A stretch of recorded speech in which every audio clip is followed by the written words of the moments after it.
O caso George Stinney Jr., um conto de injustiça. Em uma tarde abafada de 1944, na pequena e segregada cidade de Alcolu, Carolina do Sul, um incidente horrível estava prestes a desencadear uma das maiores tragédias judiciais da história americana. Era um dia comum para George Stinney Jr., um garoto negro de 14 anos, e sua irmã Amy Stinney, de 7 anos, que brincavam perto de sua casa.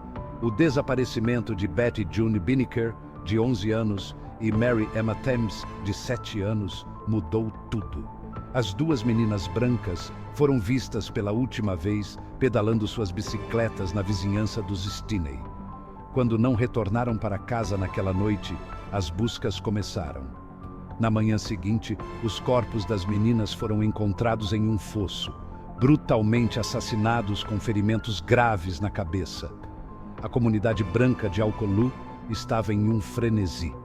Em um ambiente de segregação racial intensa, os olhos da justiça se voltaram rapidamente para George Stinney Jr. Sem provas concretas, George foi levado sob custódia.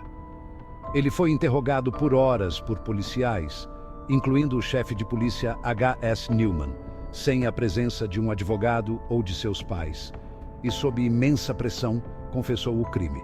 Uma confissão que muitos acreditam ter sido forçada. O julgamento de George foi uma paródia da justiça. Em 24 de abril de 1944, apenas um mês após os assassinatos, George enfrentou um julgamento que durou apenas um dia. Charles Plowden, seu advogado de defesa, pouco fez para protegê-lo. Ele não chamou nenhuma testemunha de defesa, nem contestou as provas fracas apresentadas pela acusação. Ellie K. Saint, o promotor, apresentou o caso para um júri composto exclusivamente por homens brancos, que deliberou por apenas 10 minutos antes de condenar George à morte. Juiz Philip H. Stoll presidiu o julgamento e sentenciou George à cadeira elétrica. A execução de George Stinney Jr. foi rápida e cruel. Em 16 de junho de 1944, George foi levado para a cadeira elétrica na prisão central da Carolina do Sul. Devido à sua pequena estatura, ele teve que se sentar em uma bíblia para alcançar os eletrodos. A máscara colocada em seu rosto era grande demais e caiu durante a execução, revelando seu olhar de pavor. Reverendo Francis B. Capers, o capelão, esteve presente nos seus momentos finais. Décadas se passaram, mas a injustiça cometida contra George Stinney Jr. nunca foi esquecida.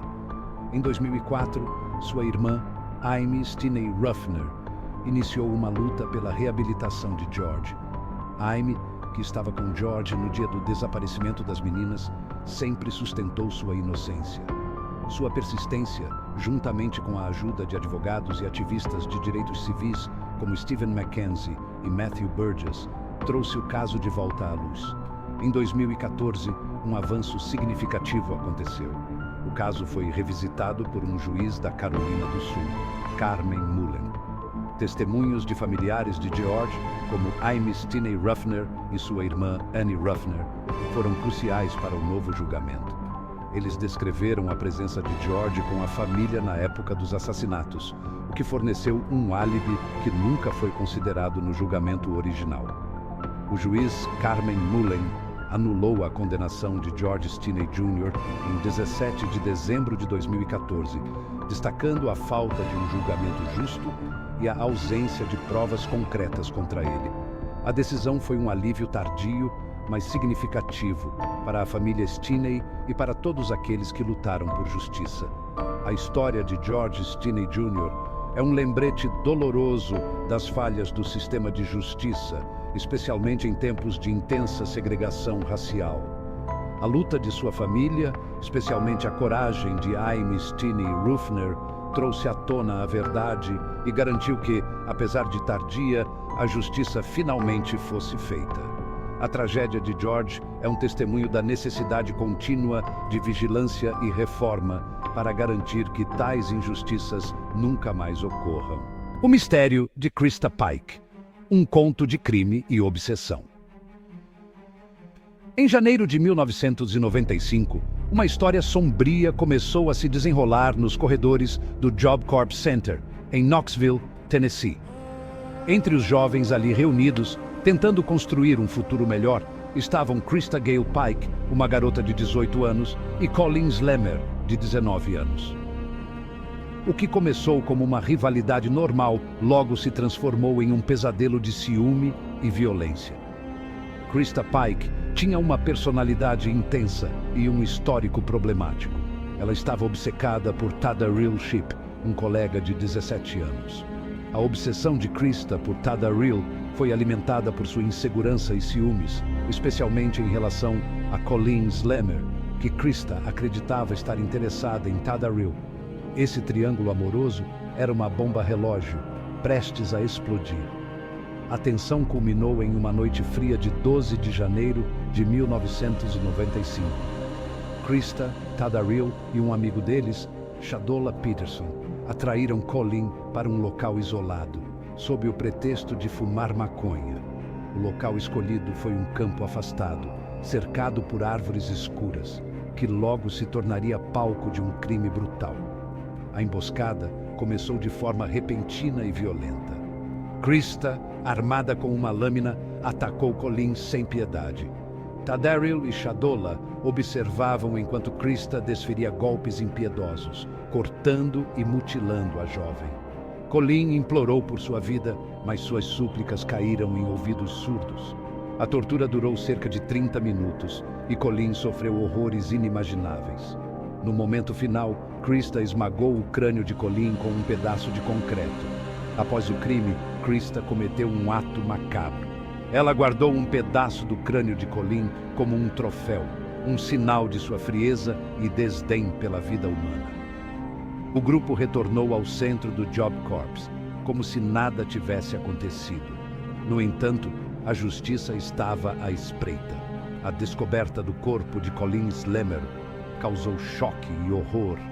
A polícia foi rapidamente informada e iniciou uma investigação intensa. As pistas logo apontaram para Krista Pike, Tadariel Shipp e Shadola Peterson. A prova mais condenatória foi encontrada quando Krista, em sua arrogância, mostrou o pedaço do crânio de Colleen para amigos, gabando-se do crime. A prisão foi rápida e o julgamento um espetáculo sombrio. Krista Pike foi julgada em março de 1996. Durante o julgamento, ela não demonstrou remorso e seu comportamento no tribunal chocou a todos. A evidência contra ela era esmagadora, incluindo o testemunho de Shadola Peterson, que recebeu uma pena reduzida em troca de sua cooperação.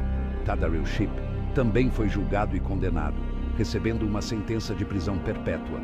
Krista Pike foi condenada à morte por cadeira elétrica. Ela se tornou a mulher mais jovem a ser sentenciada ao corredor da morte nos Estados Unidos na época. Desde então, ela passou anos no corredor da morte, apresentando inúmeros recursos, mas sua sentença permaneceu inalterada. O caso de Krista Pike é um lembrete sinistro de como a obsessão e o ciúme podem levar a atos de violência indescritíveis.